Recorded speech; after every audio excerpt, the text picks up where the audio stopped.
Failure is not rare. Disappointment is not unexpected. What surprises us is not that things go wrong, but that we ever believed they wouldn't. Let me show you why you should never regret failure. You invested money, and it did not pay off. You studied for the test, and still failed. You lost someone in your life. A relationship did not work out. You sent the message, no reply. You showed up prepared, and still failed.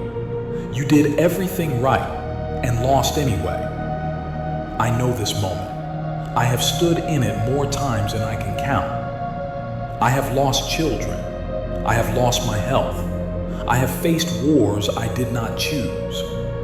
And still, I tell myself this: events do not break us, our judgments about them do. Until death, every failure is psychological. Let me show you how the Stoics learned to endure setbacks, not by escaping them, but by understanding them. But first, know this: failure is the most natural part of life. It belongs to everyone. It has to exist. Because without failure, you never know that you tried something difficult. Trying has to hurt, because you are both the marble and the sculptor. Every day, 150,000 people die. They would give anything for the opportunity to endure the failures you have the opportunity to endure. And make no mistake, experiencing failure is an opportunity without comparison. Because being happy and content is easy when things go the right way. But you cannot expect life to be that way all the time. In fact, most of the time, life is problems, setbacks, resistance. So let me ask you this. You know what the most important skill a human being can possess is? It is the ability to remain calm when things go wrong.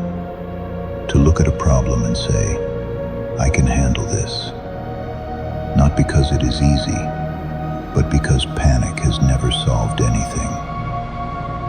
I was born a slave. I did not choose my body. I did not choose my masters. I did not choose the pain that came to me. But I learned something early in life. Some things depend on me, and some things do not. When people call something failure, I ask them a simple question. Was it ever truly in your control? I say this plainly. It's not what happens to you, but how you react to it that matters. You do not control outcomes. You control judgments. You do not control success. You control effort, integrity, and response. The moment you demand that reality obey your expectations, you choose suffering. Do your work. Accept the result. Everything else is unnecessary pain.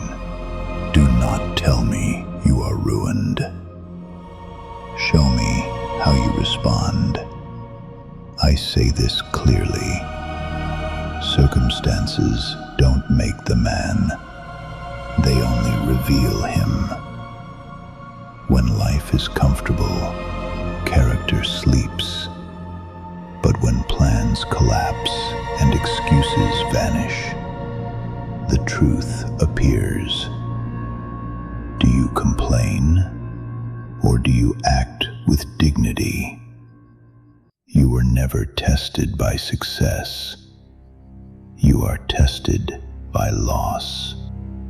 I have watched men collapse long before misfortune ever touched them.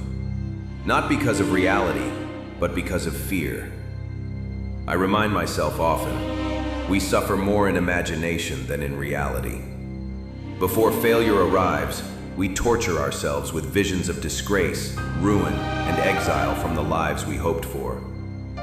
Yet when misfortune finally comes, it is rarely as terrible as we rehearsed. Fear multiplies pain. Imagination sharpens it. Take away the stories you keep telling yourself, and you will find that failure is lighter than expected and always survivable. Having failed means you took a risk, and taking a risk requires courage. So failure makes you courageous. It sharpens your character. Even if the person is gone, even if the money is lost, even if the opportunity is gone, you took action. Everything is a win when the goal is experience. I have seen people waste years trying to avoid pain that never arrived. They delay action, they delay decisions, they delay life. Not because they are weak, but because they imagine consequences that exist only in their minds. Understand this, life does not punish you for trying, it punishes you for hesitating. While you wait for certainty, time passes. While you wait for guarantees, opportunities rot. And still you say, what if I fail? What if you don't? What if the real failure is living carefully inside a life that demands courage? I remind myself of this daily. Nothing valuable is secured in advance. Not relationships, not success, not meaning. You can lose money, you can lose status, you can lose people.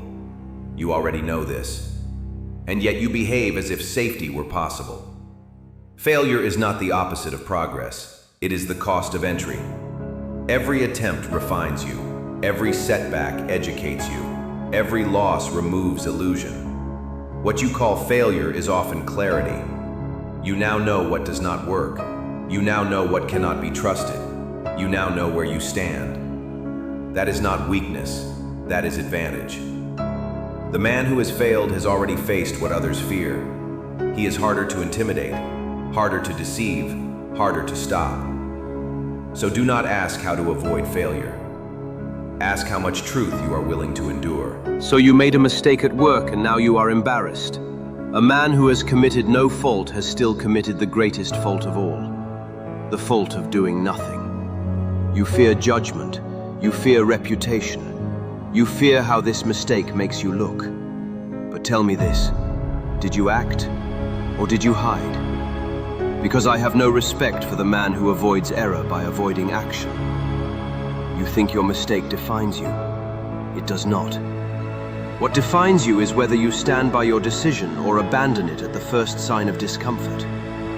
I have seen men preserve their image and lose their character. They chose safety. They chose silence. They chose comfort, and they called it wisdom. It is not. If you act, you will fail. If you speak, you will be exposed. If you choose, you will be blamed. This is not a flaw of life. This is the price of dignity. Do not ask how to avoid embarrassment. Ask whether your actions were worthy of respect. I would rather lose with honor than win by compromise. Because success gained without principle is not success. It is decay. Your mistake did not weaken you. Your fear of it does. A man is not measured by how clean his record looks, but by how firmly he stands when it is no longer clean. You failed publicly? Good. Now you know you can survive exposure. Now you know your worth is not granted by approval. Only those who act can be corrected. Only those who choose can be judged. And only those willing to be judged are fit to lead themselves. So do not regret the mistake. Regret only this. The moment you consider doing nothing to protect your comfort. You want forgiveness. From whom? From people who have never risked anything? From those who stayed quiet, safe, and invisible? I do not measure myself by the comfort of the crowd. I measure myself by whether I acted according to what I believed was right. If you made a mistake, then correct it. If you chose poorly, then choose better next time. But do not crawl, do not beg, do not shrink. Because the moment you apologize for having acted at all, you declare fear your master. I have seen men destroyed not by failure, but by their obsession with being liked. They traded integrity for approval, and lost both. Understand this. A man without enemies has never stood for anything. A man without mistakes has never carried responsibility. You are embarrassed because your action is visible. Good. Visibility is the cost of participation. Those who do nothing remain unseen, unjudged, and unchanged. Is that who you want to be? I would rather stand alone with my principles intact than be surrounded by those who abandon theirs. So carry your mistake. Do not hide it. Do not dramatize it. Learn from it. Stand upright. And act again. I remind myself of this each morning. I will meet resistance. I will meet failure. I will meet people and events I cannot control. None of this is unusual. What matters is how I meet it. Failure is not a punishment. It is practice. Do not ask for an easier path. Ask for the strength to walk the one you are given. And remember, the obstacle is not in your way. It is your way.